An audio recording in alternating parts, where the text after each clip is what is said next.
Sure. I'm David Eby. I'm the MLA for Vancouver-Point Grey, and I'm also the Minister for Housing and the Attorney General. So my work on affordable housing is as the government minister responsible. I work with the BC Housing Corporation to deliver affordable housing and housing for the homeless in British Columbia.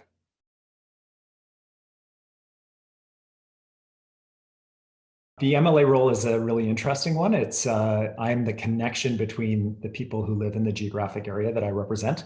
I'm their connection to the provincial government. So their concerns about different government policies, their hopes for where the province can be doing better, their support for where we're doing well. I pass on those messages to the legislature, and it informs policy development and law development in the parliament for our province.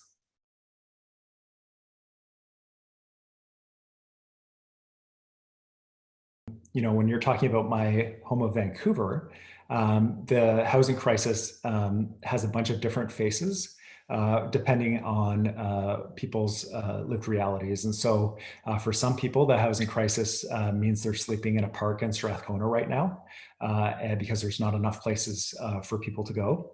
And for other people, the housing crisis means they have to move out of the city because they can't afford to stay. They simply don't earn enough money to be able to rent or buy a place for themselves or for their families. And so it looks very different for different people. And there's a whole bunch in between those two kinds of situations. But it really depends on where you are, what the housing crisis looks like. And what's causing it, though, is a fairly consistent problem, which is that there's simply not enough appropriate housing for various reasons. Sometimes because people are buying the housing as investments instead of as a place to live. Sometimes because government for 16 years just didn't build enough supportive housing for people who can't make it in traditional market housing for one reason or another. And so there are a bunch of different causes, and it looks different for different people, but the bottom line is the same. Far too many people feel very insecure in their housing in Vancouver and in British Columbia.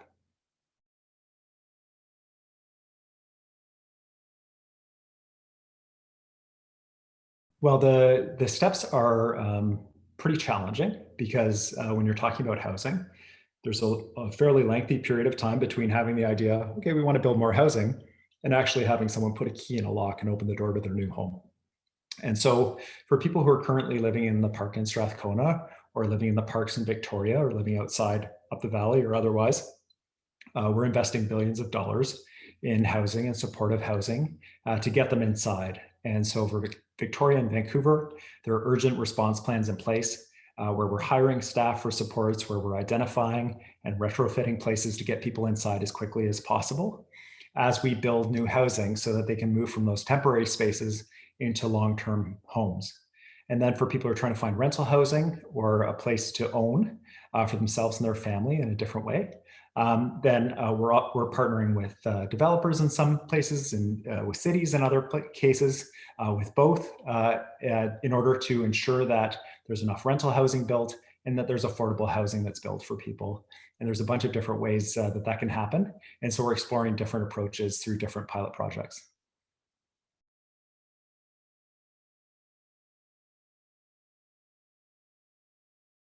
I think that if we have a challenge on housing, and I'm going to have to acknowledge it's a pretty significant challenge, but it's a small group.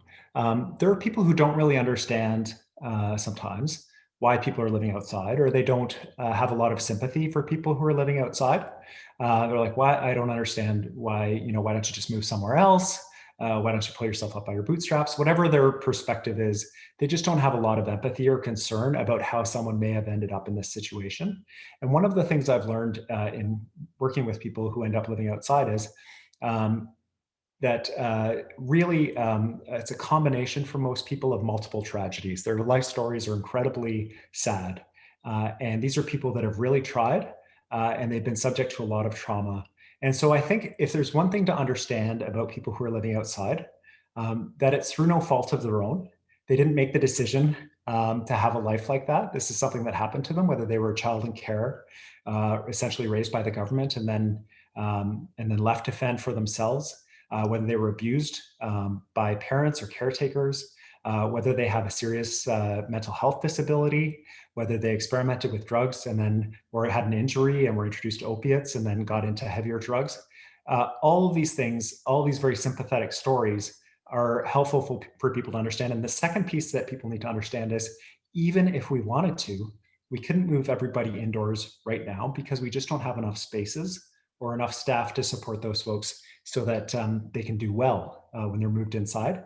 And so that's why we're not able to move everybody in from the parks overnight, why it takes a bit of time, why we're talking about the end of March for the encampments in Victoria and the end of April for the encampment in Vancouver, because we have to hire the staff, get the spaces so that when people move inside, they stay inside and they're supported inside and they're successful and that they stabilize and they're healthier and happier. And that's better for the whole community.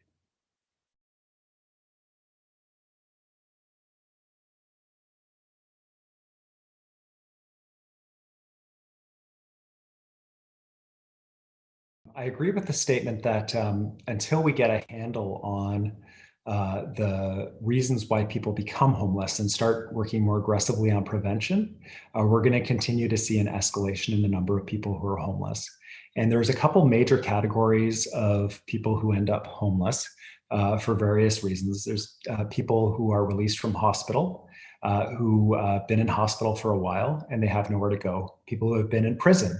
They've been in prison for a while and they have no place to go. People who have been in government care and they've been in government care for their whole lives. And then that support ends and then they have to fend for themselves. And so those are some of the major feeders into homelessness. And then add to that just people who have a rough time for one reason or another, suddenly find that they don't have enough money for rent and find themselves staying in a shelter. And so there's any number of factors, including rent levels, that can lead to that. So I agree that it can be a vicious cycle and it can be a reinforcing cycle as well.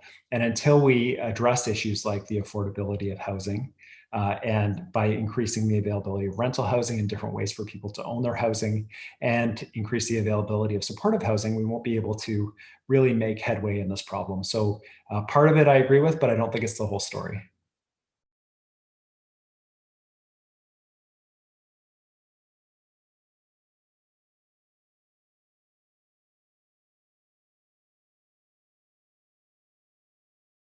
Well, I think that young people through initiatives like Hot Potato and but also a number of other initiatives that in non-COVID times are more available can really help make a difference. But the biggest difference I think young people can make is to talk to parents, to talk to other leaders in their community, including city council and politicians like me, about the importance of addressing this issue.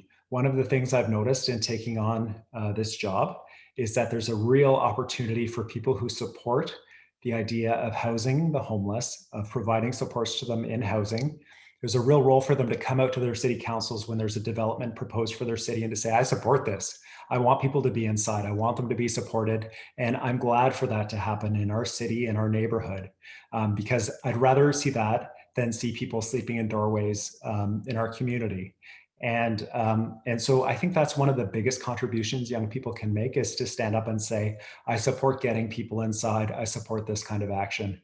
And I'm really excited about the Hot Potato Initiative. And I am very grateful for the work that you do because it's not just about the immediate need of a person who might be hungry, but it's about the longer term issues as well. It's not just charity. It's also about addressing these structural issues. And I'm glad for your work on that.